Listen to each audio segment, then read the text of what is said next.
Hey, what's up guys, it's Vinnology and today we will compare the Realme 7 5G against the Redmi Note 10 Pro Max. Which will be the better value for the price? Well, there's only one way to find that out. So without any further ado, let's get right into it. Talking about the availability of both the phones, Realme 7 5G is coming to India on 27th November, but it's already released in China. Redmi Note 10 Pro Max on the other hand is available to buy and it was since 12th May. That is something you should consider while buying this phone, as the Redmi Note 10 Pro Max is a bit old compared to Realme 7 5G. Talking about the connectivity, the Realme 7 5G supports 5G as the name suggests, but on the Redmi there is no such fancy connectivity. That also means there is no extra cost with the phone. Realme's offering is a bit higher on the cost comparatively, and you will see that soon. The dimensions and weight are a mixed bag for both the phones, as surprisingly, the Redmi Note 10 Pro Max is the thinner one here, but not by much. Still, Redmi phones are not the thinnest around. In the weight department though, Realme 7 5G is a touch lighter. However, I don't think the thickness or the weight should stop you from buying a phone, because the lighter and thinner the phone is, they will skim on battery size and other features.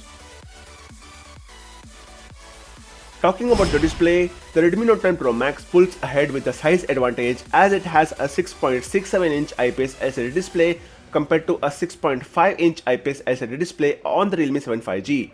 Resolution is same for both the phones at 1080 by 2400 pixels, as this is a common resolution on a lot of devices. However, in the refresh rate, Realme 7 5G pulls out ahead with a 120Hz refresh rate compared to a standard 60Hz refresh rate on the Redmi Note 10 Pro Max. There is no HDR support on Realme 7 5G unlike the Redmi Note 10 Pro Max, so that's a plus for Redmi. In the performance category, the Realme 7 5G pulls out ahead as the MediaTek Dimensity 800U is clocked higher than the Redmi's Qualcomm Snapdragon 720G. That is just barely. There is not much of a significant difference, so they are almost equal. In the GPU category though, there is no clear information about the clock speed, but the GPU is the same as the Dimensity 720 in the Dimensity 800U. So if the clock speed is the same on both, then the Dimensity 800U wins in the GPU category too. Both the phones use their respective software skins in Realme UI 1.0 and MIUI 11 on top of Android 10. It depends on which software experience you like, as there would be a significant difference in the experience. Realme 7 5G has two options with 6GB RAM and 128GB storage and 8GB RAM and 128GB storage, while the Redmi Note 10 Pro Max has three options with 6GB RAM and 64GB storage, 6GB RAM and 128GB storage, and 8GB RAM and 128GB storage.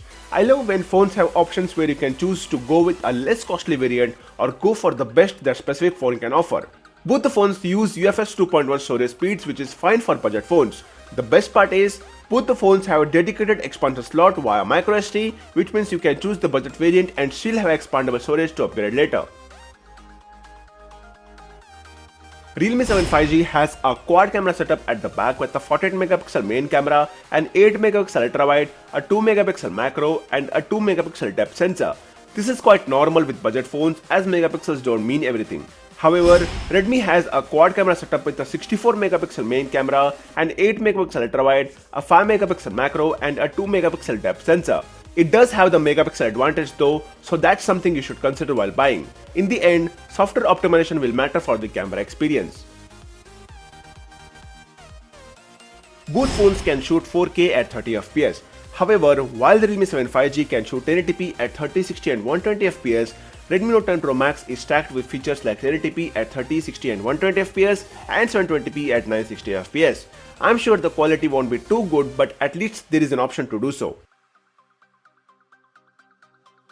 At the front, Redmi has the megapixel advantage again, as the Redmi 7 5G has a 16MP camera, while the Redmi Note 10 Pro Max has a 32MP camera in the front. Also, both the cameras can shoot 1080p at 30fps, which is normal for budget phones, as there are very less budget phones with a better shooting resolution than that. In the battery category, both the phones have fairly large batteries at 5000 mAh and 5020 mAh respectively. This means both the phones will be good enough for a day, but as you might already know, this depends on your usage. But don't worry, as both the phones are equipped with 30W and 32W fast charging respectively, which means they will be charged up quite quickly once they are depleted. For additional features, Realme 7 5G has a side-mounted fingerprint scanner for security, Bluetooth 5.0 for connectivity, NFC for payments and stuff, a modern USB 2.0 Type-C port with OTG support for connecting peripherals, and variety of sensors like accelerometer, gyro, proximity, and compass. Redmi Note 10 Pro Max 2 has additional features like the side-mounted fingerprint scanner for security, Bluetooth 5.0 for connectivity, NFC for payments, a modern USB 2.0 Type-C port with OTG support for connecting various peripherals, and a variety of sensors like accelerometer, gyro, proximity, and compass. Last but not least, let's talk about the price. The Realme 7 5G starts at 24,999 INR for the 6GB RAM and 128GB storage variant. The 8GB RAM and 128GB storage variant may cost 29,999 INR. This is just an assumption and not confirmed information, so take that with a grain of salt. The Redmi Note 9 Pro Max starts at 16,999 INR for the 6GB RAM and 64GB storage variant, while the other two, 6GB RAM and 128GB storage and 8GB RAM and 128GB storage variant, are priced at 18,999 INR and 20,999 INR respectively. I have a feeling that the pricing is a bit high for the Realme 7 5G. As you can clearly see, the Redmi Note 10 Pro Max wins in a lot of categories with a lower price tag. Sure, the quality might differ as not all phones are created equal. However, for a budget user, the Redmi Note series is a proven one as I have used one and it holds up over time. Let me know what you think about this. So that's pretty much it guys. This was an extended comparison than a normal explanation. This was more like a discussion and the first of its kind, and many more will come in the future. Let me know what you feel about this. If you have any thoughts and comments about the video, please leave them below. That's all for this video. I will see you guys in the next one. Take care and stay safe. Bye bye.